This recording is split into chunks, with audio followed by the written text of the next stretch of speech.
안녕하세요. 여러분은 요즘 배우자와 얼마나 자주 대화를 나누시나요? 나이가 들수록 우리에게 가장 중요한 관계, 바로 부부관계입니다.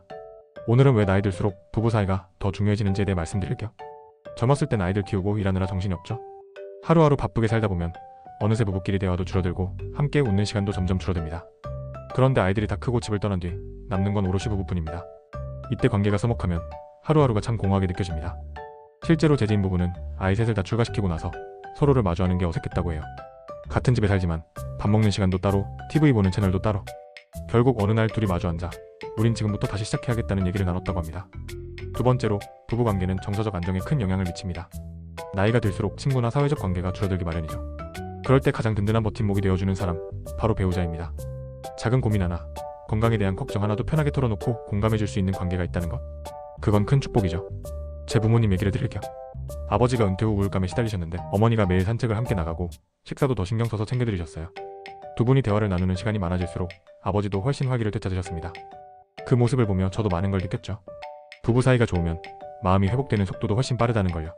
세 번째는 건강입니다. 부부 사이가 좋은 사람일수록 건강 상태도 더 좋다는 연구 결과가 많습니다. 심지어 병이 생겨도 회복 속도가 빠르고 치매나 우울증 위험도 낮아진다고 해요. 하버드대의 75년간의 연구에 따르면 노년의 삶의 질을 결정짓는 가장 중요한 요소가 바로 인간관계였고, 그 중에서도 부부관계가 핵심이었습니다. 네 번째는 경제적인 측면입니다. 노후에는 수입이 줄어들고 지출은 늘어나죠.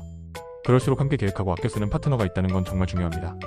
부부 사이가 좋으면 신뢰를 바탕으로 서로를 도우며 생활을 이어갈 수 있어요. 반면 갈등이 잦은 부부는 재정적인 스트레스도 배가 됩니다. 마지막으로, 부부관계는 삶의 의미와 자존감에도 영향을 줍니다. 사랑받고 존중받는 관계 속에서 노후를 보내는 사람들은 자신의 삶에 대해 훨씬 긍정적으로 생각합니다. 몸이 불편하거나 아플 때 배우자가 곁에 있어주면 삶의 질은 크게 달라집니다. 제가 요양원에서 봉사활동을 했을 때 가장 인상 깊었던 장면이 있습니다. 매주 빠짐없이 배우자가 찾아오는 어르신이 계셨어요. 그분은 늘 웃는 얼굴이었고 식사도 잘 하시고 주변 분들과도 잘 지내셨어요. 그 모습을 보며 함께하는 사랑의 힘이 얼마나 큰지를 느꼈습니다. 그렇다면 어떻게 해야 나이 들어도 부부 사이를 좋게 유지할 수 있을까요? 첫째, 매일 대화하는 시간을 가지세요. 하루 10분이라도 서로의 하루를 묻고 들어주는 것만으로도 관계는 달라집니다. 둘째, 감사와 미안함을 표현하는 걸 아끼지 마세요. 오랜 세월 함께해도 마음을 표현하지 않으면 점점 멀어지게 됩니다. 셋째, 함께하는 취미를 찾아보세요. 산책, 요리, 여행 등 작고 사소한 것부터 함께하면 서로에 대한 애정이 더 깊어집니다. 여러분, 부부 사이는 저절로 좋아지지 않습니다.